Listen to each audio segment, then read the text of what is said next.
ஆமென். சரி, போன வாரத்தில் ஒரு சிலர் மட்டும் வராமல் இருந்தீங்க, மற்றவங்க வந்திருந்தீங்க. ஆண்டுடைய நாமத்தை பெயரை குறித்து நாம் பார்த்து கொண்டிருக்கிறோம். போன வாரத்தில் யெகோவா ரோகி கர்த்தர் என் மேய்ப்பராய் இருக்கிறார் என்று நம்ம பார்த்தோம். செய்தியை நீங்கள் இணையதளத்தில் பார்க்காதவர்கள் பார்த்துருப்பீங்க நான் நம்புகிறேன். பார்க்காதவங்க பார்த்துக்கிறங்க. யெகோவா ரோகி கர்த்தர் என் மேய்ப்பர். அப்போ அவர் யாருக்கு மேய்ப்பர், யார் அவருடைய ஆடுகள் என்று பார்த்து அதில் பார்த்தோம். அவருடைய நாமத்தின் மேல் இயேசு எனக்காக இரத்தம் சிந்தினார், என்னுடைய பாவத்துக்காக மரித்தார், அவர் உயிரோடு எழுந்தார், என்னையும் எழுப்புவார், நான் அவருக்காக வாழப்போகிறேன் என்கிறவர்கள் தான் அவருடைய ஆடுகள் என்று பார்த்தோம்.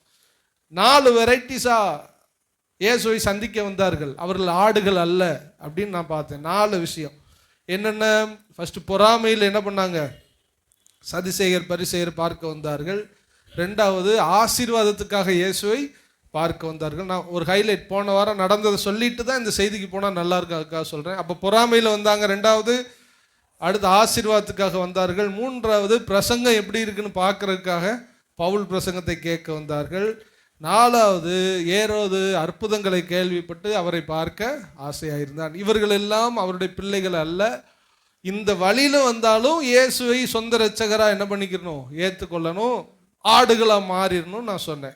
அப்போ என்னது? யார் ஆடுகள்? அவருடைய நாமத்தின் மேல் ஏசப்பா தான் என்னுடைய, யாருடைய பாவத்துக்காக? உலக பாவம் சொல்லக்கூடாது. என்ன பாவம் சொல்லுங்க?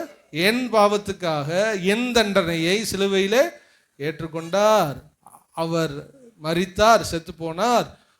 மரித்த எல்லாரும் பூமிக்குள்ள இருந்தாலும் அவர் 3வது நாள் உயிரோடு கூட எழுந்தார். அவர் மீண்டும் வருவார். எதற்கு வருவார்? என்னையும் உயிரோடு கூட எழுப்ப வருவார். அந்த உயிரோடு கூட எழுப்புவதற்கு நாங்கள் தகுதி உள்ளவனா, பரிசுத்தமா வாழணும் அப்படிங்கிறது தான் ஆடுகள். அல்லேலூயா. இன்னைக்கு மேய்ப்பனா மாறி இருப்பீங்க, ஆடா மாறி இருப்பீங்க நான் நம்புறேன். எத்தனை பேர் இதில் ஆடா மாறிட்டீங்க? அல்லேலூயா. அவர் மேய்ப்பரா மாறிட்டாரா? உறுதியா சொல்றவங்க ஒரு அல்லேலூயா சொல்லுங்க. நான் புரிஞ்சுக்கிட்டேன் பிரதர் சொல்றவங்க ஒரு அல்லேலூயா சொல்லுங்க. அப்ப அவர் நமக்கு மேய்ப்பராய் இருக்கிறார். மேய்ப்பராய் இருந்தால் அவர் நமக்கு என்னென்ன செய்வார் என்று சொல்லி நான் வேகமாய் சொல்லி நான் முடிக்க போகிறேன்.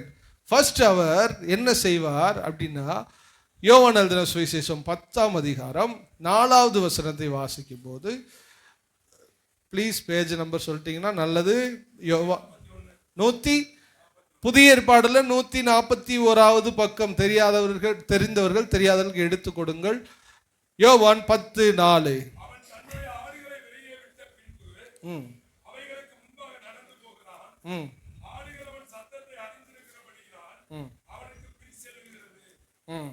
அவன் தன்னுடைய ஆடுகளை வெளியே விட்ட பின்பு. இங்க மேய்ப்பனா இருக்கிறார், நல்லா கவனிச்சுட்டே வாங்க. கொஞ்ச நேரம் தான் செய்தி, ஒரு 2-3 பாயிண்ட் நான் சொல்ல முடிக்க போறேன். அவர் மேய்ப்பனா மாறிட்டாரு. இப்ப நம்ம யாரா மாறிட்டோம்? ஆடுகளா மாறிட்டோம். இப்ப என்ன பண்றாரா? அவர் தன்னுடைய ஆடுகளை வெளியே விட்ட பின்பு வெளியே விடுகிறார். அடுத்து அவைகளுக்கு முன்பாக நடந்து போகிறார். ஆடுகள் அவன் சத்தத்தை அறிந்திருக்கிறபடியால் அவனுக்கு பின் செல்லுகிறார். அப்ப ஆடை அவுத்து விட்டுறார். அவுத்து விட்டு ஆடுக்கு முன்னாடி என்ன பண்றாரு? மேய்ப்பன் போகிறார். இதுல இருந்து நமக்கு என்ன பார்க்கிறோம்னா, அந்த காட்சியில நமக்கு வழிகாட்டுகிற மேய்ப்பனாய் இருக்கிறார். அல்லேலூயா. யெகோவா ரோகி கர்த்தர் என் மேய்ப்பர். அப்ப சத்தத்தை இங்கு கேட்கிறது. பின்னாடி முன்னாடி விட்டுட்டு ஆட என்ன பண்றார்? பின்னாடி அனுப்புறார். பின்னாடி ஆடுகள் வருகிறது, முன்னாடி அவர் நடந்து போகிறார். 3வது வசனத்துல சத்தத்தை கேட்கிற ஆடுகள். அப்ப என்ன இதுல தெரியுதுன்னா, யெகோவா ரோகி முதலாவது என்ன செய்கிறார்? நம்மை அவர் வழி நடத்துகிறார். வழி நடத்துகிற ஆடுகள், வழி நடத்தப்படுகிற ஆடுகள் அவருடைய சத்தத்தை என்ன பண்ணுது? கேட்கிறது. அப்ப நீ மேய்ப்பனாய் ஒரு மாறிவிட்டால் முதலாவது அவருடைய சத்தம் உங்களுக்கு கேட்டு பழக ஆரம்பிக்கும். அல்லேலூயா. இதுக்கு முன்னாடி உலக சத்தத்தை நீங்க என்ன பண்ணிருப்பீங்க? கேட்டிருப்பீங்க. ஆனா ஆடுகளா மாறினதுக்கு அப்புறம் ஆண்டவர் உங்களோடு கூட இடைபட ஆரம்பிப்பார். அல்லேலூயா. உங்களை ஒரு ஆள் கைட் பண்ண ஆரம்பிக்கும். நீங்க தனியா இல்லை, நல்லா புரிஞ்சுக்கணும். இதுக்கு முன்னாடி உங்களுக்கு நீங்க யோசிச்சது மாதிரி உங்க வாழ்க்கையை நடத்திக்கிட்டு இருந்தீங்க. ஆனா நீங்கள் விரும்பினாலும் சரி விரும்பாவிட்டாலும் சரி உங்களை ஒருவர் நடத்த ஆரம்பிப்பார். அவர்தான் யெகோவா ரோகி கர்த்தர் நம் மேய்ப்பராய் இருக்கிறார். அல்லேலூயா. எவ்வளவு பெரிய சந்தோஷம் பாருங்க. இதுக்கு முன்னாடி நான் தனியா இருந்தேன், தனியான ஆடாய் நான் இருந்தேன்.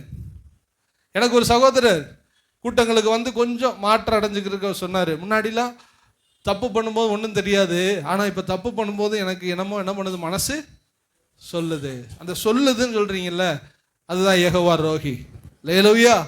என்ன பாதை இதுதான்ப்பா, இதில் நீ நடந்து போ, நீ வழி விலகி போகாத, நீ முன்னாடி வாழ்ந்த மாதிரி வாழாத, இனி நீ இப்படி என் விருப்பத்தின்படி தான் வாழணும்னு சொல்லி முன்பாக கடந்து போய் சத்தமிடுகிறார். அவருடைய சத்தத்தை ஆடுகள் பின்னாடி இருந்து கேட்டுக்கொண்டே வருகிறது. அல்லேலூயா. இனிமே உங்க வாழ்க்கையில் ஒரு சத்தம் கேட்க ஆரம்பிக்கும். ஆமென். அல்லேலூயா. முதலாவது நீங்க இயேசுவை பிடிச்சு கொண்டா உங்கள்கிட்ட கிடைக்கிற முதல் பாக்கியம் என்ன தெரியுமா? அவர் சத்தம் உங்கள் காதுகளிலே கேட்க ஆரம்பிக்கும். நான் பல முறை ஆண்டோடைய சத்தத்தை கேட்க நேர்ந்திருக்கிறது. பல முறை என் பேரை சொல்லி யாங்கோன்னு கூப்பிட்டு, படைச்சவர் கூப்பிட்டு என் சத்தத்தை, என் பேரை நான் கேட்டிருக்கிறேன். அல்லேலூயா. பாடல்கள் மூலமாக கேட்டிருக்கிறேன், நிறைய காரியங்களை கேட்டிருக்கிறேன். உங்களோடு கூட கர்த்தர் பேசுவார். அல்லேலூயா. ஆண்டவர் உங்களோடு கூட கர்த்தர் பேச உண்மையுள்ளவர். அப்ப யெகோவா ரோகி ஃபர்ஸ்ட் என்னை வழிகாட்டுகிற மேய்ப்பர். இதுல பாத்தீங்கன்னா அவர்களை பெயர் சொல்லி என்ன பண்ணுகிறாராம்? அழைக்கிறார். கவனிச்சு பாருங்க. இன்னைக்கு 2 பிள்ளைங்க 1 பிள்ளைங்க தான் ஒரு குடும்பத்துக்கு. அதை மேய்க்கிறதுக்கு ரொம்ப கஷ்டம், ரொம்ப கஷ்டப்படுறாங்க. அந்த நாட்களில் நிறைய பேர் டஜன் கணக்கில் 12, 14, 16 மூக்கூர் மங்களெல்லாம் அப்படி போயிட்டுனா 16, 12 இப்படி. அப்போ ஒருத்தவனை கூப்பிடுறதுக்குள்ள 6, 7 பேரை கூப்பிட்டு தான் கூப்பிட்டேன். எங்கள் வீட்டிலேயே முன்னாடி எப்படித்தான் 4 பேரை கூப்பிட்டு தான் கடைசியாக தான் நம்மளை கூப்பிடுவாங்க. கடைக்குட்டினா கடைசியாக தான் கூப்பிட்டாங்க. அப்போ வரிசையாக கூப்பிடுவாங்க. 1 பேர் 2 பேர் டே அவனே இவனே இவனே அவனே இவனே அப்படின்னு கூப்பிடுவாங்க. நான் உங்கள்கிட்ட ஒரு கேள்வி கேட்குறேன். எவ்வளவு ஆடுகள் இருந்தாலும் மேய்ப்பன் பெயர் சொல்லி அழைக்கிறார் என்றால் அவர் ஞாபகத்தில் ஒவ்வொரு ஆடுகளுடைய டீட்டெயில் மனசுல இருக்குதா இல்லையா? உங்களுக்கு இன்னொன்னு சொல்றேன், ஏசப்பா பத்தி நட்சத்திரத்தை எண்ணவே முடியாது. ஆனால் வேதம் சொல்லுகிறது நட்சத்திரங்களுக்கு அவர் என்ன பண்ணுகிறாராம்? பெயர் சூட்டுகிறாராம். உங்க தலைமுடியை எண்ண முடியாது, மண்ணை எண்ண முடியாது, நட்சத்திரத்தை எண்ண முடியாது. ஆனா எல்லா நட்சத்திரத்துக்கும் அவர் பேர் வச்சிருக்கிறாராம். அதே வழிகாட்டுகிற மேய்ப்பர் தான் உங்களை பார்த்து சொல்றாரு, உன் பெயரை நான் அறிந்திருக்கிறேன். அப்படின்னா என்ன? அவ்வளவு கூட்டத்துக்குள்ள உங்களை பத்தி தனியா அவருக்கு தெரியும், உங்க கஷ்டம் அவருக்கு தெரியும். இன்னைக்கு நிறைய பேர் சொல்லுவோம், என் நிலைமை யாருக்கு தெரியும், என் நிலைமை யாருக்கு புரியும்? இன்னைக்கு புரிந்து கொள்ள யார் இருக்கா அந்த பூமியில? நான் தனியால அந்த பூமியில கஷ்டப்பட்டுக்கிட்டு இருக்கேன். நான் ஒரு அனாதை, நான் பிறந்தது அனாதை, நான் வாழ்றது அனாதை, என்னை விசாரிக்க ஒருத்தவர் இல்லை. இல்லை, உங்களை என்னை விசாரிக்கிற ஒரு மேய்ப்பன் இருக்கிறார். அவர்தான் உன்னை பெயர் சொல்லி அழைத்த தேவன். நட்சத்திரத்துக்கு பேர் வச்சாருன்னா உங்களுக்கு எனக்கு அவர் பேர் வச்சிருக்கிறார். அல்லேலூயா. உங்க நிலைமை என்னன்னு தெரியும், நீங்க எதுக்கு அழுகிறீங்கன்னு தெரியும், நீங்க எதை நினைச்சு கஷ்டப்படுறீங்கன்னு தெரியும். சிலர் வெளியில கொட்டிடுவாங்க, அவ்வளோத்தையும் சொல்லி கொட்டியும் என்ன பிரயோஜனம் இல்லை. நான் உங்கள்கிட்ட சொல்றேன், நீங்க சொன்னா கொஞ்ச நேரம் கதை கேட்டுட்டு போயிடுவாங்க. நேற்று போன வாரம் பண்ண பிரசங்கமே ஞாபகத்துல இருக்காது. நீங்க ஊன்னு அழுக, அவங்க கேட்டுட்டு அப்படியே என்ன பண்ணிடுவாங்க, போயிடுவாங்க. எல்லாரும் நம்மை மறந்து போவார்கள். நம்மை பெயர் சொல்லி அழைத்த தேவன் மாத்திரமே உங்கள் நிலைமையை அவர் அறிந்திருக்கிறார். தனித்தனியாய் அறிந்திருக்கிறார். தனித்தனியாய் உங்க கஷ்டத்தை அவர் புரிந்திருக்கிறார். அப்போ உங்கள் பெயர் சொல்லி அழைக்கிற வழிகாட்டுகிற மேய்ப்பன் யெகோவா ரோகி உங்களோடு கூட இருக்கிறார். அல்லேலூயா. இன்னைக்கு ஆண்டவரை பத்தி பார்க்கிறோம், அவர் நல்ல மேய்ப்பர். எந்த சூழ்நிலையில் இருந்தாலும் அவர் உங்களை பார்க்கிறார். 2வது, அவர்களை வழிநடத்தி வெளியே கொண்டு போய் விடுகிறாராம். கொஞ்சம் யோசிச்சு பாருங்க, மந்தைக்குள்ளேயே விட்டா என்ன செய்யும்? உள்ளேயே கடந்துக்கிட்டு சாப்பிட்டுக்கிட்டே இருக்கும். இது வெளி இடத்துக்கு என்ன பண்ணணும்? இப்ப போகணும் அப்படின்னா சில பிரச்சனைகளை அந்த ஆடுகள் சந்தித்து தான் ஆக வேண்டும். ஆனாலும் மேய்ப்பர் யாரோட இருக்கிறா? ஆடுகளோடு கூட இருக்கிறார். நீங்க வெளியில போகணும், தொழில வர்ற கஷ்டங்களை சந்திக்கணும், குடும்பத்தில் வர்ற கஷ்டங்களை சந்திக்கணும். பூட்டப்பட்ட மந்தைக்குள்ளேயே உட்கார்ந்துக்கிட்டு இருக்கிறதுக்கு அல்ல, வெளியில போய் 4 பேரை சந்திக்கணும், 4 பிரச்சனைகளை சந்திக்கணும். குட்டி பிள்ளையா இருந்த வர நமக்கு பிரச்சனையே இல்லை. சில வேளையில தோணும், அப்படியே ஸ்கூல்லையே படிச்சுக்கிட்டு இருந்தா பிரச்சனையே இல்லையா? ஏன்? யாராவது ஒரு ஆள் ஃபீஸ் கட்டும், ஸ்கூலுக்கு போய் படிக்கவும் மாட்டோம். பைய தூக்கி இந்த படிக்கிறவங்களுக்கு தான் ரொம்ப கஷ்டம். ரொம்ப கஷ்டம், வந்து படிக்கணுமே இந்த படிக்காதவங்களுக்கு அதையும் தூக்கி போட்டு இப்படியே வருவாங்க. வீட்டுக்கு வந்தால் ஸ்நாக்ஸு, வெளியில் போனால் விளையாட்டு, எந்த டென்ஷன் இல்லை. யாரை காப்பாற்றணும், எந்த பொண்டாட்டியை காப்பாற்றணும், எந்த பிள்ளையை காப்பாற்றணும், அவன் பாட்டுக்கு ஜாலியாக இருந்தோம். அப்படியே வயசு முதிர்ந்து வர வர பொறுப்புகளும் சுமைகளும் வெளியே வந்து நம்மை ஆட்டி படைக்குது. கல்யாணம் முடிக்கணும், கல்யாணம் முடிக்கிறதுக்குள்ள அவன் செட்டில் ஆகணும். செட்டில் ஆகலைன்னா கல்யாணம் முடிக்க முடியாது.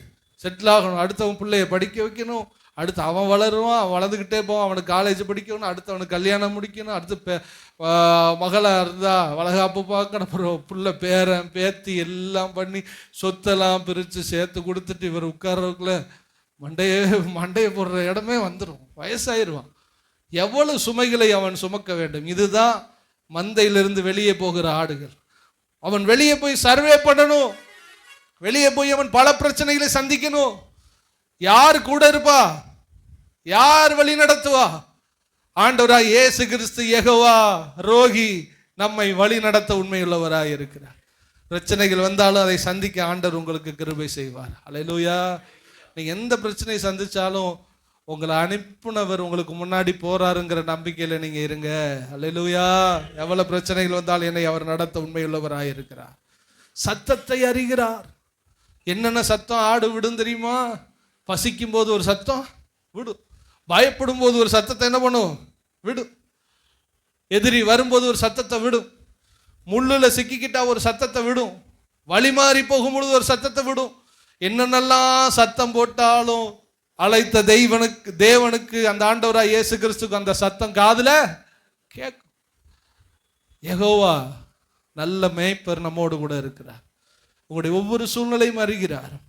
ஒரு குழந்தை, ஒரு டாக்டர்மா குழந்தையுடைய ஒவ்வொரு அழுகையும் ரெக்கார்ட் பண்ணி போட்டு காமிக்கிறார். இப்படி அழுதா, இந்த வீடியோ இருந்தா பாருங்க, இப்படி அழுதா அடி வயிற்றுல வலி இருக்குதுன்னு அர்த்தம் குழந்தைக்கு. இப்படி அழுதா அதுக்கு வந்துட்டு தூக்கம் வரலைன்னு அர்த்தம். இப்படி அழுதா அது போட்டிருக்க அந்த டயப்பர்ல உள்ள ஈரமா இருக்குதுன்னு அர்த்தம் சொல்லி ஒவ்வொரு அழுகைக்கும் குழந்தைக்கு அப்படியே எடுத்து கொடுக்குறா. இந்தந்த அழுகைக்கு இந்த இதுதான் அர்த்தம்னு சொல்லிட்டு. அப்போ ஒரு குழந்தைக்கு இவ்வளவு அழுகையில இவ்வளவு சத்தம் வித்தியாசம் இருக்குமானால், மேய்ப்பன்கிறதுல அர்த்தம் என்ன தெரியுமா?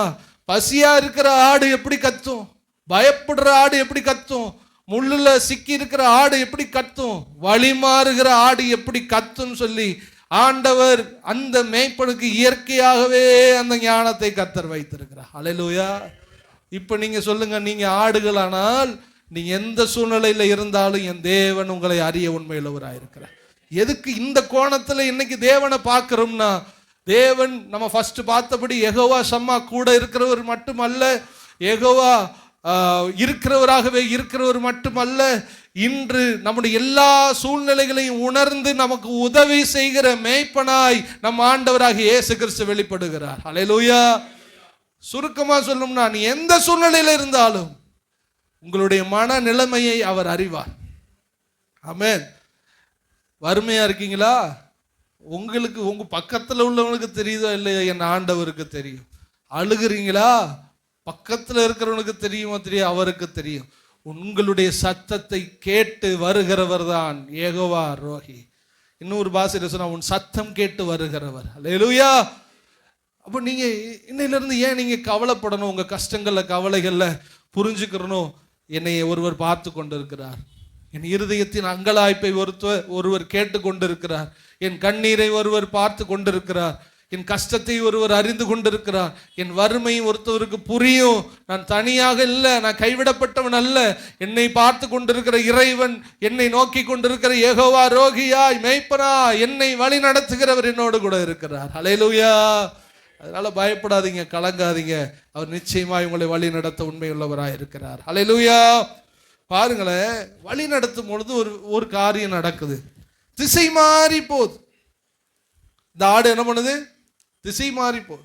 திசை மாறி போகும்போது அது பயப்படுது. பயந்து என்ன செய்வது, என் வாழ்க்கையில நான் என்ன செய்வேன், என் வாழ்க்கையில் அடுத்து நான் என்ன செய்வேன், என் வாழ்க்கையில் இப்பொழுதுக்கு இந்த காரியத்திலிருந்து நான் எப்படி விடுவிக்கப்படுவேன் அப்படிங்கிற சூழ்நிலை வரும் பொழுது, நம்ம திசை மாறி நிற்கிற அந்த அனுபவத்துக்குள்ள வரும் பொழுது, எப்படி ஒரு காணாமல் போன ஆடு நிற்கிதோ அது மாதிரி என் ஆண்டவர் இயேசு நம்மை தேடி வர உண்மையுள்ளவராய் இருக்கிறார். அல்லேலூயா.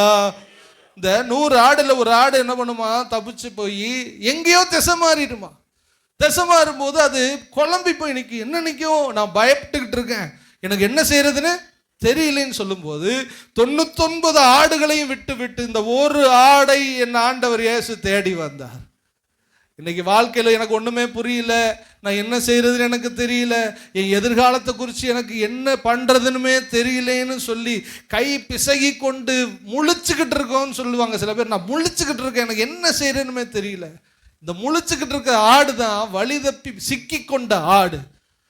ஆனால் இந்த மேய்ப்பனுக்கு கண்ணு எங்க தெரியுமா இருக்கு, இந்த 99 ஆடுகள் மேல அல்ல, சிக்கி தவித்து கொண்டிருக்கிற ஒரு ஆடு மேல தான் இருக்கிறது. அல்லேலூயா.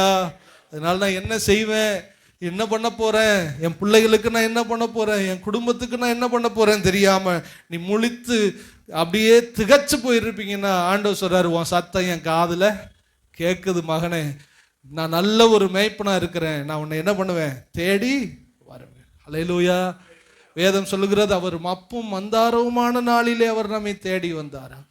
அப்படி அந்த காட்சியை பாருங்க, காணாம போயிருச்சு, எல்லா ஆடையும் கட்டி வச்சுட்டு சாயந்தரத்துல இருந்து தேடுறான், இருட்டி போச்சு, அந்த ஆடு எங்க நிக்கிறனும் தெரியல. இதோட நைட்டு நம்ம கதை முடிஞ்சிருச்சு, ஓனாயோ சிங்கமா வந்து நம்மளை தின்றுன்னு சொல்லிட்டு அந்த ஆடு நின்றுக்கிட்டு மெல்லிய சவுண்டு மேன் மேன்னு கத்திக்கிட்டு இருக்கும் போது ஒரு மேய்ப்பன் ராத்திரி ஃபுல்லாக அலைஞ்சு அந்த சத்தத்தை எப்படியோ கேட்டு கண்டுபிடிச்சு மிருகம் பிடிப்பதற்கு முன்பாக அந்த ஆட்டை பிடிச்சி தோளில் தூக்கி போட்டுட்டு வரும்போது அந்த ஆடுக்கு இருக்கும் பாருங்க ஒரு சந்தோஷம், ஒரு தைரியம், ஒரு நம்பிக்கை. அப்பொழுது அந்த ஆடு சொல்லும், கர்த்தர் என் மேய்ப்பராய் இருக்கிறார், தாழ்ச்சி அடை. அல்லேலூயா. ஆண்டவருடைய இருதயத்தை நீங்கள் புரிந்து கொள்ளுங்கள். நீ தனியே இருந்து கதறும் பொழுதும், நீ இருளான பகுதியில நின்று சிக்கி கொண்ட பொழுதும், யாரும் நமக்கு துணையா இல்லாத பொழுதும், நமக்கு தெரியாம நம்ம அறியாம நம்ம பேக்ரவுண்ட்ல ஒருவர் நம்மை தேடிக்கொண்டே இருக்கிறார். அவர் உன்னை தேடி அருகிலே வருவார், சீக்கிரம் அந்த சூழ்நிலையிலிருந்து நம்மை வெளியே கொண்டு வருவார். தாவீது இதைத்தான் சொல்லுவான். சங்கீதம் 119 176 காணாமல் போன ஆட்டை போல வழி தப்பினேன், உமது அடியேனை தேடுவீராக. வாசித்தவர்கள் எடுத்தவர்கள் வாசிக்கலாம். சங்கீதம் 119 751 பக்கம் பழைய ஏற்பாட்டில் வாசிக்கலாம்.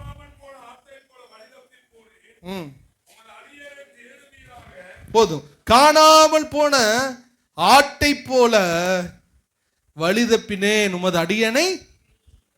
உங்களை தேடி ஆண்டவர் வருவார். எத்தனை பேர் நம்புறவங்க ஒரு அலையிலேயே சொல்லுங்க, என்னை தேடி வருகிறவர்.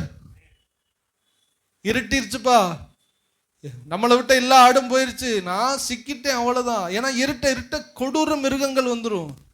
இது சத்தம் விட்டாலும் தப்பு, சத்தம் விடலைனாலும், நான் சொல்ற புரியுதா, சத்தம் விட்டாதான் மேய்ப்பனுக்கு தெரியும். அதே வேளையில சத்தம் விடலைனாலும் மேய்ப்பன் கண்டுபிடிக்க முடியாது. சத்தம் விட்டா மிருகத்துக்கு, அப்ப இது எப்படி சத்தம் கேட்டிருக்கும், மேனு கத்தி இருக்கும், அப்படியே அரண்டு போய் நடுங்கி போய், இதுக்குள்ள இருந்து ஒரு சத்தம் கேட்குது பாருங்க மேய்ப்பனுக்கு. அந்த காட்டு மேட்டுக்குள்ள அலைஞ்சு வந்து கரெக்டா அந்த குட்டியை கண்டுபிடிக்கிறான்னா அந்த குட்டி மேல எவ்வளவு அன்பா இருப்பான்னு நீங்க பார்த்துக்கொள்ள. நீங்க தான் அந்த குட்டி, நீங்க தான் அந்த ஆட்டுக்குட்டி. உங்களுக்கு அந்த சூழ்நிலை எப்படி விவரிக்கிறதுன்னு எனக்கு தெரியல. உங்களுக்கு எக்ஸாம்பிள் சொல்றேன். உங்களுக்கு ரொம்ப பிரியமானவங்க ஒரு ஐசியூல இருந்து பொழைக்க மாட்டான்னு சொல்லுவாங்க, அப்பதான் அந்த ஆடு எப்படி நிற்கும்.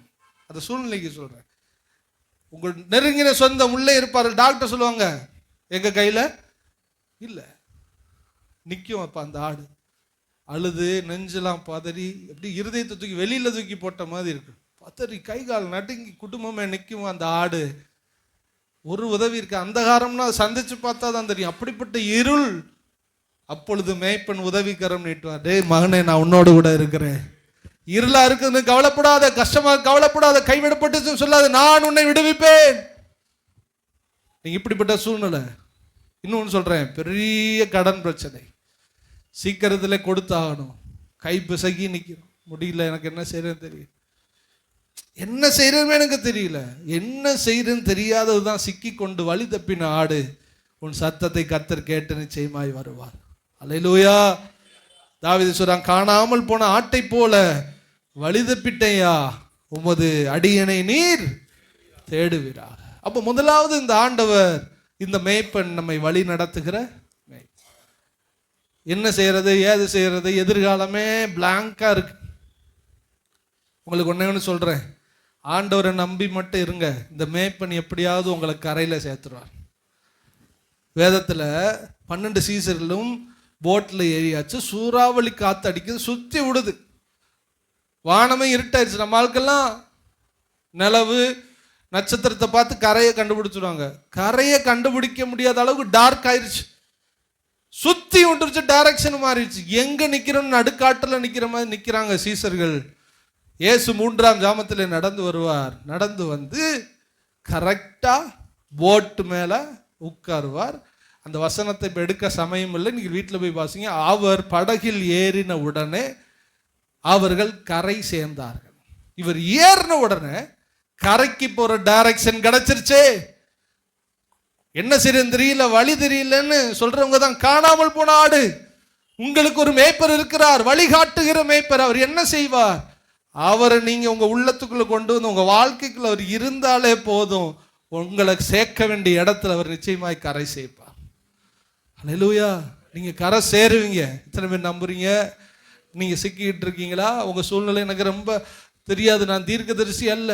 நீங்க எதெல்லாம் மாட்டிக்கிட்டு இருக்கீங்கன்னு எனக்கு தெரியாது, எதில் தவிச்சுக்கிட்டு இருக்கீங்கன்னு தெரியாது, எதில் அழுதுகிட்டு இருக்கீங்கன்னு தெரியாது, எதில் காரிருள் போல உங்க கஷ்டங்கள் சூழ்ந்திருக்குன்னு தெரியாது, எதில் கைவிடப்பட்டு இருக்கீங்கன்னு தெரியாது, உதவியே இல்லாமல் நிற்கிறீங்கன்னா இன்னைக்கு ஆண்டவர் உங்களுக்கு தருகிற வார்த்தை, உனக்கு யாருமே இல்லாதது போல இருந்தாலும் நான் ஒரு சத்தம் கேட்டு நான் நடந்து வர்றேன்ப்பா, நீ எனக்கு முக்கியம் ஆண்டவர் சொல்லுகிறார். ஏன்னா நீ ஆடு, நீ என் மந்தைக்குள்ள இருக்கிற ஆடு, நீ என் புள்ள, நான் உன்னை கைவிட போவதில்லை, நான் உன்னை தேடி வருவேன் கர்த்தர் சொல்லுகிறார்.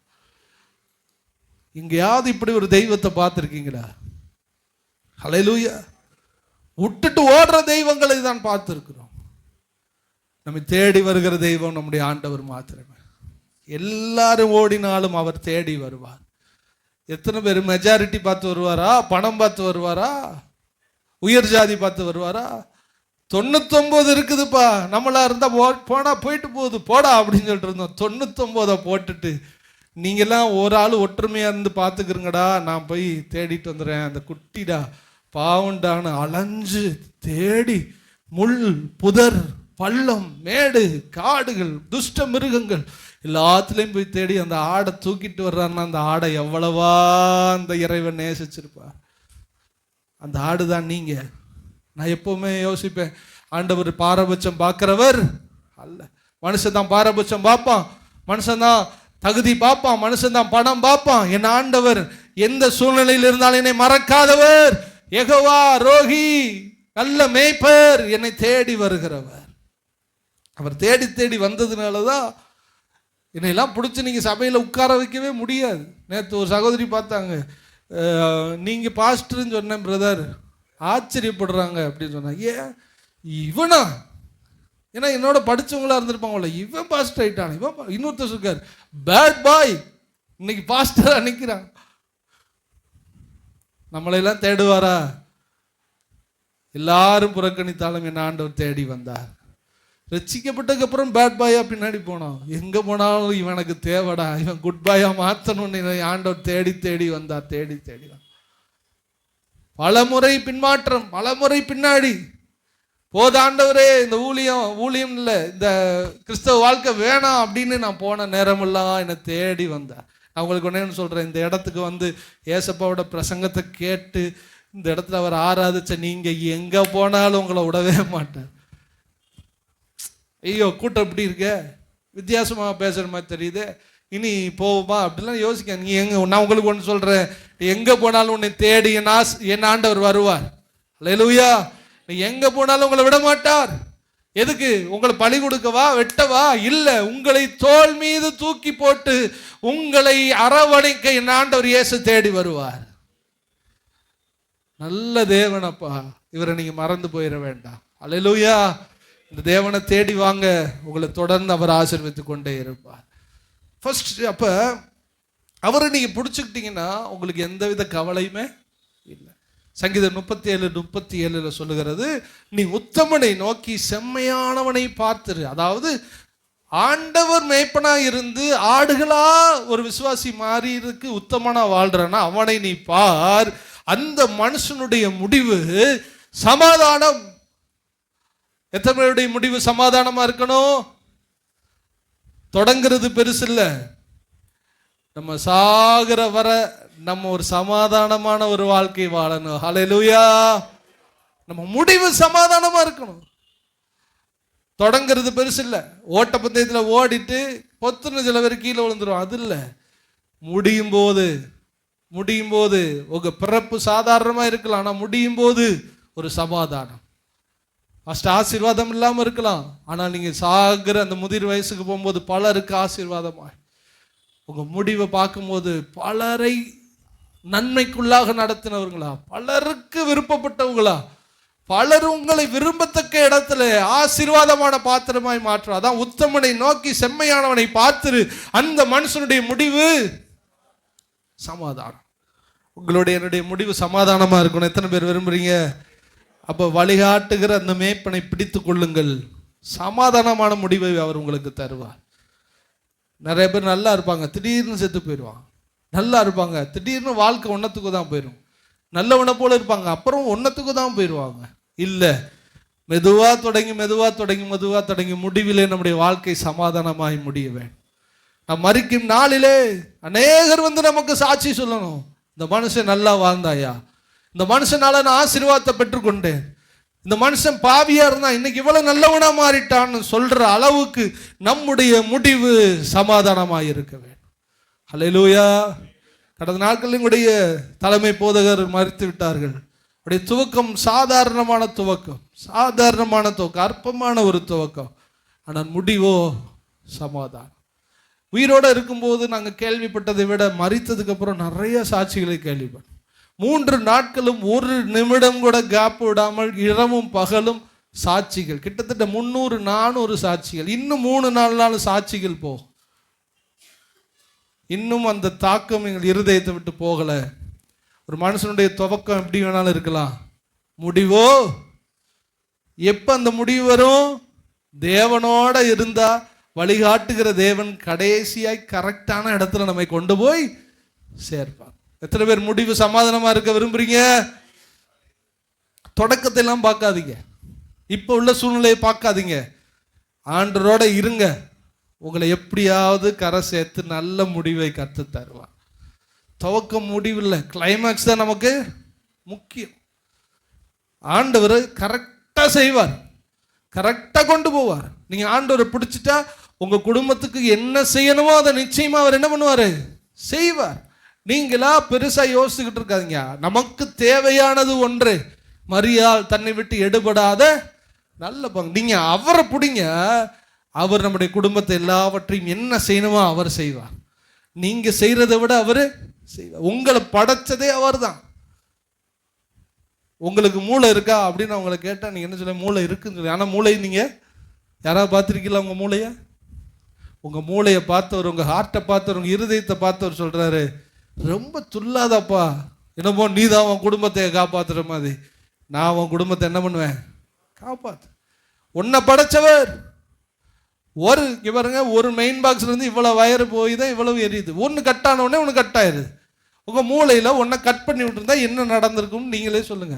என்ன நடந்திருக்கும் சொல்லவா? நீங்க நடந்தே வந்திருக்க முடியாது. உங்களை எல்லாத்தையும் கரெக்டா பண்ணாரா இல்லையா? சொல்லுங்க, ஆமேன்னு சொல்லுங்க. அப்போ உங்க வீட்டுக்கு, உங்க குடும்பத்துக்கு, உங்க பிள்ளைகளுக்கு என்ன செய்யணுமோ அது கரெக்டா செய்வாரா இல்லையா? செய்வார். அவர்கிட்ட கொடுங்க, அவர் கரை சேர்ப்பார். அவர் நம்மை கைவிடவே மாட்டார். அல்லேலூயா. சரி, 1 சாமுவேல் 17:34 சீக்கிரம் எடுங்க. 2வது இந்த மேய்ப்பன் என்ன செய்கிறார்? 1 சாமுவேல் 17:34.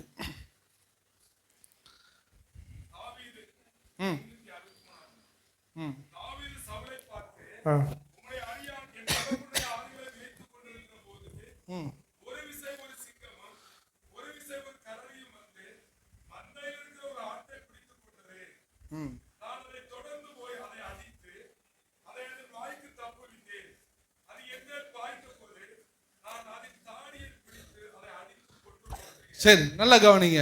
என்னை பாருங்க. தாவீது தாவீது தான் சொல்றாரு, யெகோவா ரோகி, கர்த்தர் என் மேய்ப்பர். ஏன் சொல்றாருன்னா தாவீதே ஒரு மேய்ப்பர். இப்போ அவர் ஒரு ஃபிளாஷ்பேக்கை சொல்றாரு. தாவீது ஒரு ஃபிளாஷ்பேக் சொல்றாரு. என்ன சொல்றாரு கவனிங்க. ஆடுலாம் மேய்ச்சிக்கிட்டு இருந்தேன்னா ஒரு நாள் என் ஆட்டை சிங்கம் என்ன பண்ணிருச்சு, தூக்கிட்டு ஓடிடுச்சு. ஒரு தடவை கரடி என்ன பண்ணிடுச்சு, தூக்கிட்டு ஓடிடுச்சு. எழுதுகிறவர்கள் மட்டும் எழுதி கொள்ளுங்க. ஆமோஸ் 3:12 வாசிக்க வேண்டாம். அதுல ஒரு சிங்கம் ஒரு ஆட்டை பிடிச்சா என்ன நடக்கும்னு அங்க எழுதிருக்கு. சிங்கம் ஆட்டை பிடிச்சா என்ன நடக்கும்னு எழுதிருக்கு. என்ன மிஞ்சுமா, ஒரு காது மிஞ்சுமா, ஒரு காது வேணா என்ன பண்ணுமா மிஞ்சுமா. ஒரு சிங்கம் ஆட்டு குட்டியை பிடிச்சா, சிங்கம் மண்டை இவ்வளவு தண்டி இருக்கும், ஆடு மெல்லிசா இருக்கு. ஒரு கவுல முடிஞ்சிருச்சு.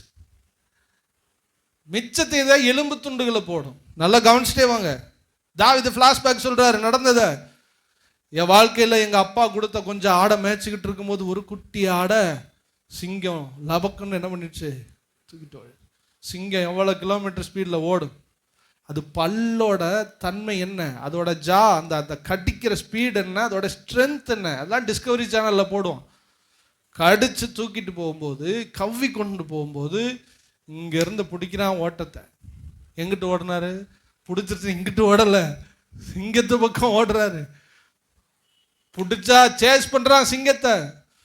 சேஸ் பண்ணி என்னுடைய கணிப்பின்படி உமது கோலும் உமது தடியும் என்னை தேற்றும். மேய்ப்பன் 2 வச்சிருப்பான். வளைந்து இருக்கிற செடி கொடிகளை இழுத்து போடுங்க. பெரும்பாலும் அந்த செம்மறி ஆடு புல்லு தான் திங்கும், ரேரா இலைகள் திங்கலாம். அதுக்கு ஒரு கோல் வச்சிருப்பான், ஒரு தடி ஒன்று வச்சிருப்பான். அப்படி வந்து அப்படி உருண்டையா ஓடின வேகத்தில் சிங்கத்துக்கு பட்டாருன்னு விட்டான் செவுல்லே. அட்டுச்சடியில் சிங்கத்துக்கு என்ன ஆயிடுச்சு, கிருகிருப்பு வந்து வாயிலிருந்து கக்குது, விட்டுது, குட்டியை விடுது. விட்ட உடனே ஆட்டுக்குட்டிய உயிரோட காக்கிறான். அல்லேலூயா. கொஞ்சம் அந்த கம்பேர் இது பண்ணி பாருங்க, கொஞ்சம் கற்பனை பண்ணி பாருங்க. சிங்கம் துரத்தும் போது ஒருத்தன் ஓடி வந்து வாயில இருந்த அந்த ஆட்டு அப்புறான அந்த ஆட்டு மேல எவ்வளவு அன்பாவன் இருப்பான். சகோதரனே, யெகோவா ரோகி, கர்த்தர் நல்ல மேய்ப்பர், அவர் உன்னை பாதுகாக்கிறவர். நான் உங்களுக்கு ஒண்ணே சொல்லுவேன், எந்த சூழ்நிலையிலும் அவர் உங்களை கைவிட மாட்டார். நான் சொல்றேன், திரும்ப சொல்றேன், அவர் எந்த சூழ்நிலையிலையும் இந்த இயேசு உங்களை கைவிட மாட்டார். அது எப்பேற்பட்ட பிடியா இருக்கலாம். கடன் பிடியா, வியாதியா, மரணமா, கவலையா, கண்ணீரா, என்னை பிடிச்சிருச்சியா, என்னை விடாது, நான் செத்துட்டேன், அவ்வளவுதான். கொஞ்சம் நினைச்சு பாருங்க அந்த ஆட்டுடைய நிலைமைய. சிங்கம் வாய்க்குள்ள இருந்து கதறிக்கிட்டு இருக்குது, சிங்கம் ஓடுது, நான் அவ்வளவுதான், என் வாழ்க்கை முடிஞ்சிச்சுன்னு சொல்லும் போது பின்னாடி இருந்து ஒருத்தன் ஓடி வர்றான் பாருங்க. ஓடி வந்தது மாத்திரமல்ல, அந்த சிங்கத்தை அடித்து வாயிலிருந்து பிடுங்கி ஜீவனை பாதுகாத்தவனே நல்ல மேய்ப்பன். இதை தான் தாவீது சொல்றாரு, கர்த்தர் என் மேய்ப்பராய், உமது கோலும் உமது தடியும், தடியனை தேற்றும். ஆண்டவர் நம்மை அரவணைக்கும்படி கோல் வைத்திருக்கிறார், எதிரியை அடிக்கும்படி தடி வைத்திருக்கிறார். உங்க குடும்பத்தை எந்த பில்லி சுனி ஆவிகளும் தொட முடியாது. உங்க குடும்பத்தை எந்த மரண சக்தியிலும் தொட முடியாது. ஒருவேளை நான் அப்படி இருக்கேன்னு நினைச்சா, ஏதோ ஒரு விதத்தில் நீங்கள் செய்த தவறோ ஏதோ எதர்ச்சியாய் அது அனுமதிக்கப்பட்டிருக்கலாம். உங்களுக்கு ஒண்ணே சொல்றேன், முடிவோ சொல்லுங்க, முடிவோ சமாதானம். சிங்கத்தின் வாயில் இருந்தாலும் என் ஆண்டவர் உங்களை காப்பாற்றுவார். திரும்ப நம்புறீங்க? எது உங்க சிங்கம்? எதுல கவப்பட்டிருக்கீங்க? எந்த பிரச்சனையில் நீங்க லாக் ஆகி போயிருக்கீங்க? உங்களுக்கு இன்னைக்கு உறுதியா சொல்றேன், நான் உங்களுக்கு சொல்றேன், விசுவாசித்தபடியே உனக்கு ஆக கடவுது என்று கர்த்தர் சொன்னார். இன்னைக்கு எனக்கும் இந்த விசுவாசம் தேவை, உங்களுக்கு இந்த விசுவாசம் தேவை. என்னை சில சிங்கம் பிடிச்சி வச்சிருக்கு. ஊழியக்காரனா சிங்கம்லாம் ஓடின்னு நினைக்காதே, அப்படி சொல்றவங்களாம் அசிங்கம். சிங்கம் ஊழியக்காரனையும் சிங்கம் பிடிக்கும். சில சிங்கம் வாய்களுக்குள்ளே ஊழியமும் குடும்பமும் நிற்கிற சூழ்நிலை வரலாம். ஒரு தைரியம் இருக்கிறது, கர்த்தர் என் மேய்ப்பராய் இருக்கிறார், நான் சிங்கத்தை அடிப்பாரியா தடியால, அது வாயிலிருந்து என்னை பிடுங்கி வெளியில கொண்டு வருவார். இயேசு இதை சொல்லுகிறார் 22ஆம் சங்கீதத்துல, சிங்கத்தின் வாய்க்குள்ள இருக்க என்னை தப்புவீங்க, காண்டாமிருகத்தின் கரத்துக்கு பிடிக்க என்னை தப்புவித்தீர். அப்படின்னா இதுக்கு முன்னாடி என்னைய தப்பு வச்சிங்கப்பா, இனிமேல என்னைய தப்பு வைப்பீங்க. இங்க இருக்கிற எல்லாரும் சொல்லுங்க, இதுக்கு முன்னாடி பிரச்சனை வந்துச்சா இல்லையா? கர்த்தர் காப்பாத்தினாரா இல்லையா? அப்ப காப்பாத்தினார், இனிமேலும் நம்மை காப்பாற்றுவார். எத்தனை மரண சூழ்நிலையில கர்த்தர் நம்மை காப்பாற்றினார். எவ்வளவு சூழ்நிலை. விசுவாசிக்கு அதுதான் விசுவாசம், அதான் நம்பிக்கை. மத்தியில் இருக்கிற அர்லாந்த அம்மா முன்னாடி போகும்போது சாட்சி சொல்லுவாங்க. அப்போ அவங்க மூத்த பையன் செத்து போயிட்டான்னு எல்லாரும் சொல்லும் பொழுது அவங்களுக்குள்ள இருக்கிற விசுவாசம் சொல்லிச்சு, அவர் உயிரோடு கூட இருக்கிறார். இதுதான் விசுவாசம். எங்க குடும்பத்தில், எல்லாரும் குடும்பத்திலையும் எவ்வளவு சூழ்நிலை சிங்கம் மாதிரி நின்றுச்சு, காப்பாத்தினாரே. வெளியில வந்தோமே, இப்ப என்ன ஒரு கரடி பிடிச்சிருச்சுன்னு பயம், இதுல இருந்து கர்த்தர் கொண்டு வருவார். அப்ப கொண்டு வந்தவர் இப்பயும் கொண்டு வருவார். ஒரு தடவை சொன்னா நம்ம எடுத்துக்கிறோம், ஒரு தடவை தான் காப்பாற்றுவார். அதுல போட்டு ஒரு விசை சிங்கமும் ஒரு விசை கரடி. கரடி புடி வித்தியாசம். கரடி பிடிச்சா முடிஞ்சிச்சு, சிங்கம் கவுனா முடிஞ்சிச்சு. ரெண்டுல இருந்து காப்பாற்ற ஒருத்தருக்கு திறமை இருக்கியா, அவர் தான் என் நல்ல மேய்ப்பர் யெகோவா. நீங்க எந்த சூழ்நிலையில இருக்கீங்க, ஆனா நீங்க என்ன பண்ணணும்? அந்த ஆடு நிச்சயமா பயந்துகிட்டு கத்திருக்குமா? கத்திருக்காதா? கத்திருக்கு. சங்கீத 18 இருக்கிறது, எனக்கு உண்டான இக்கட்டிலே நான் கர்த்தரை நோக்கி அபயமிட்டேன், அவர் தம்முடைய பரிசுத்த ஸ்தலத்திலிருந்து என் சத்தத்தை அவர் கேட்டார். எழுதுகிறவங்க மட்டும் எழுதிக்கிறீங்க. சங்கீதம் 18:6.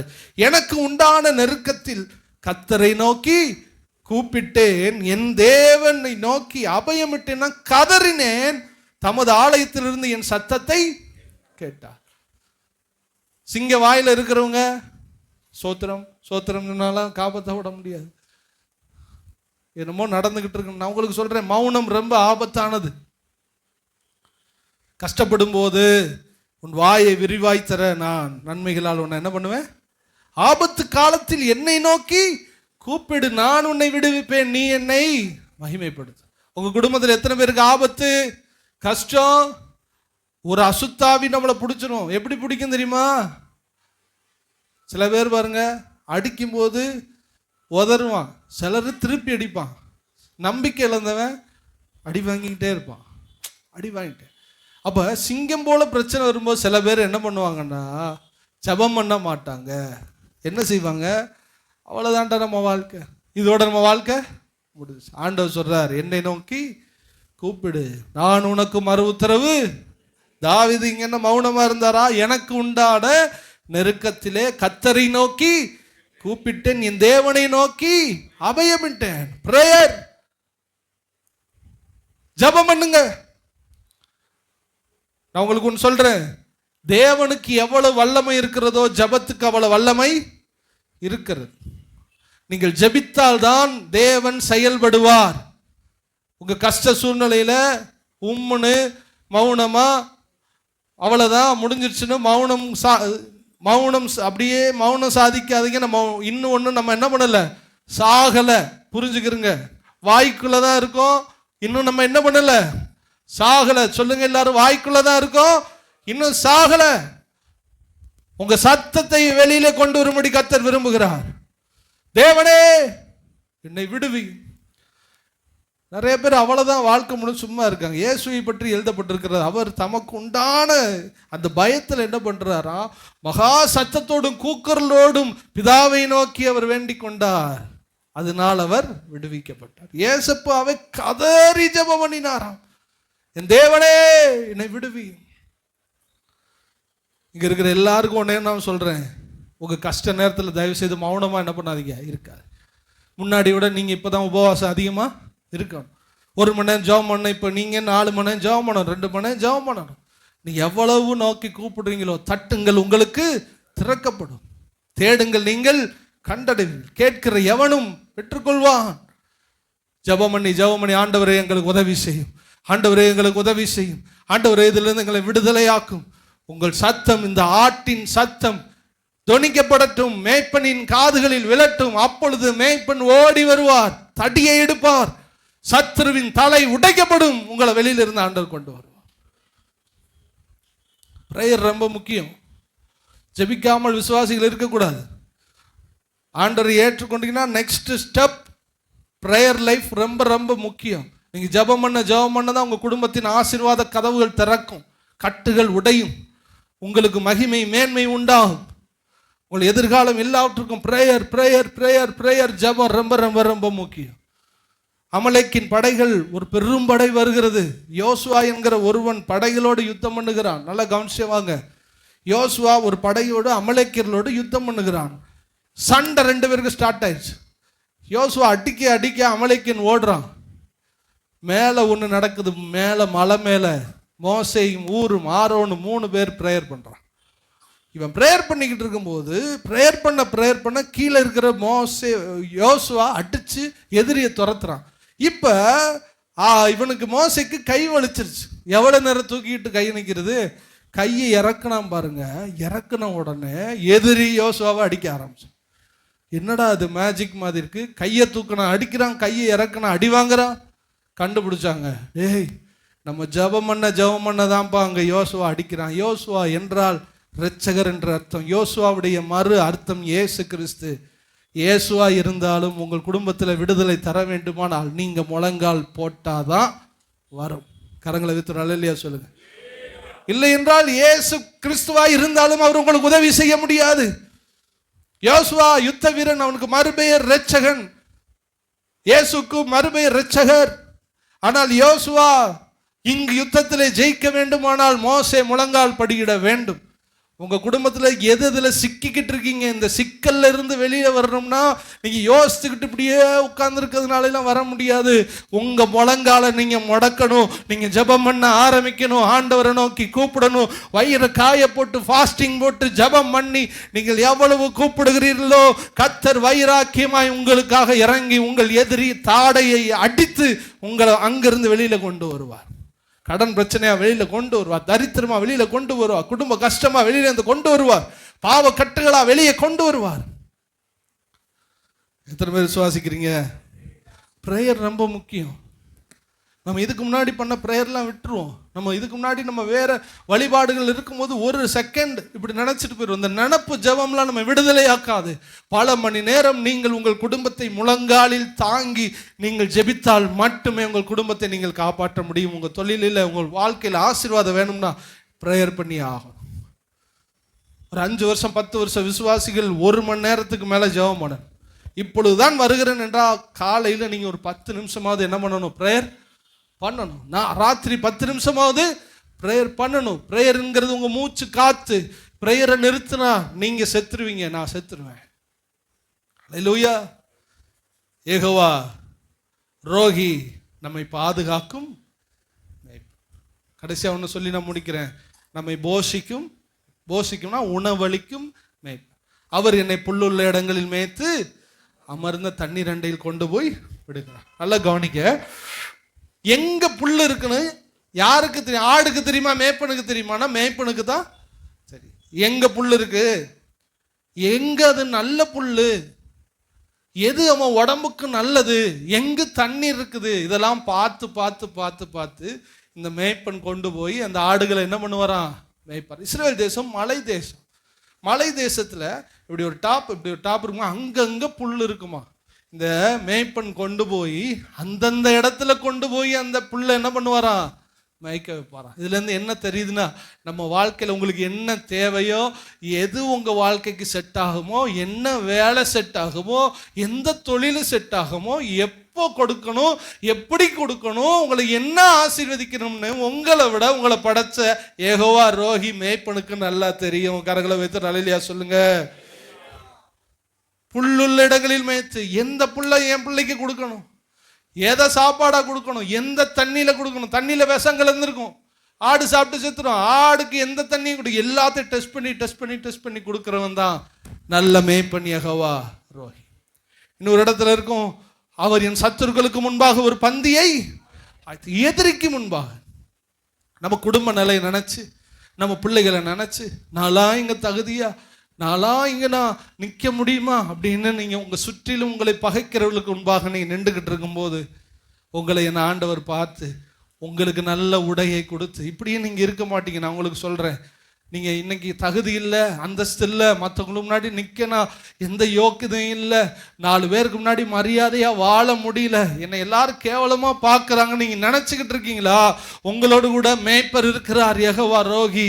அவர் உங்களை போஷிக்கிறவர். அவர் சில நாட்களிலே, கொஞ்ச நாட்களிலே பகைஞர்களுக்கு முன்பாக உங்களை கர்த்தர் உயர்த்த உண்மையுள்ளவராயிருக்கிறார். நீங்களும் நல்லா உடுத்துவீங்க, நீங்களும் நல்லா சாப்பிடுவீங்க. எந்த இடத்துல தகுதியற்றவங்களா நீங்க கூச்சப்பட்டு நின்றீங்களோ அந்த இடத்துலையும் உங்களை தலை நிமிர்ந்து நிற்க பண்ணுகிறவர் தான் நம்முடைய ஆண்டவராகிய இயேசு கிறிஸ்து. அதுதான் என் சத்துருக்களுக்கு முன்பாக ஒரு பந்தியை ஆயத்தப்படுது. பந்தினா என்ன நினைச்சு பாருங்க. இங்க பாருங்க, நம்ம சாப்பிட்ற விருந்து சாப்பாட ஒரு நாள் கூட டேஸ்ட் பண்ணாத நிறைய பிச்சைக்காரவங்க இருக்காங்க. பிரியாணி இதெல்லாம் சாப்பிடாம, இது மாதிரி வாழ்க்கையில சில ஆசீர்வாதம் வந்தா நல்லா இருக்குமேன்னு நீங்க எதிர்பார்த்து கொண்டிருக்கும் போது நீங்க ஆசைப்பட்டதெல்லாம் உங்களுக்கு பந்தியாக வைக்கிறவர் தான் இரட்சகராகிய இயேசு கிறிஸ்து. நீ என்னென்ன ஆசைப்பட்ட, இப்படிலாம் நான் இருக்கணும்னு நினைச்சேன், என் குடும்பம் இப்படியும் ஒரு அந்தஸ்தில் இருக்குன்னு நினைச்சேன், என் பிள்ளைகளும் இந்த உயர்வு நினைக்கிறேன், இதெல்லாம் நீங்க ஆசைப்பட்ட பந்தி. இந்த பந்தியை எதிரிகளுக்கு முன்பாக கர்த்தர் உங்களுக்கு நிச்சயமாய் தருவார். நீங்க ஒன்றும் தள்ளி வைக்கப்பட்டவர்கள் அல்ல. இந்த வாடை நீங்க புரியுங்க. எதிரிக்கு முன்பாக எனக்கு ஒரு பந்தியை, பந்தினா என்ன? நான் ஒரு பிச்சைக்காரன், எனக்கு ஒரு உணவு இல்லை, ஆனா என் எதிரிக்கு முன்னாடி என்னை உட்கார வச்சு எனக்கு ஒரு பந்தி போடுறவர் தான்ப்பா என்னை அழைத்த ஆண்டவராகிய இயேசு கிறிஸ்து. சாதாரண சாப்பாடு போட்டு பசி ஆற்றுகிறவர் அல்ல. நான் எதை விரும்பினேனோ, நான் இப்படிலாம் வாழ நினைச்சனோ, நான் இந்த ஊருக்குள்ள ஒரு அந்தஸ்தா, இந்த குடும்பத்தில் ஒரு அந்தஸ்தா, நான் தலை நிமிர்ந்து நிற்க முடியாதா, நான் இப்படி ஒதுக்கப்பட்டவமா தான் இருக்கணுமா, அவமானப்பட்டு தான் நிற்கணுமா? இல்லை, ஆண்டவர் சொல்றார், நீ என்ன விரும்புறியோ, நீ என்ன ஆசைப்பட்டியோ அதை விட மேன்மையான பந்தியை நான் உனக்கு என்ன பண்ணுவேன். இந்த வசனத்துக்கு பேக்ரவுண்ட் இருக்கு. என் சத்துருக்களுக்கு முன்னாடி ஒரு பந்தினா, இந்த ஆடை கவ்வி பிடிக்கிறதுக்கு சிங்கம் துரத்திக்கிட்டே இருக்கும். கவனிச்சே வாங்க, கவ்வி பிடிக்க துரத்திக்கிட்டு இருக்கும்போது இந்த ஆட்டுக்கும் இதுக்கும் நடுவில் ஒரு ஆள் கிராஸ் ஆகும். அவன் யாருன்னா மேய்ப்பன். தாவீதோட ஹிஸ்டரியில் அப்படி இருக்கு.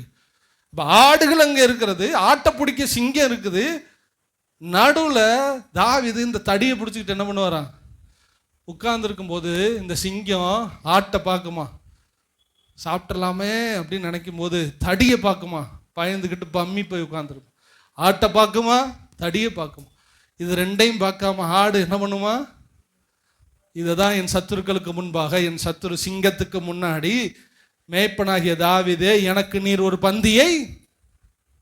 பிசாசு நம்மளை வெறுக்கிறவங்க, சுற்றி இருக்கிறவங்களாம் உங்களை அப்படியே கவ்வி பிடிக்க பார்க்கும்போது அவங்களுக்கு நடுவில் ஏசப்பா உங்களோட கூட இருந்து அவங்களுக்கு முன்னாடியே நம்மளை உயர்த்துகிறவர் தான் நம்முடைய ஆண்டவர்.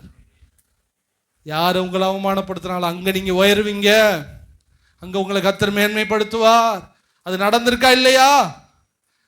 நடக்கலையா? நம்ம குடும்பங்கள் நடந்திருக்கு, நடக்காதவங்களுக்கு அது நடக்கும்.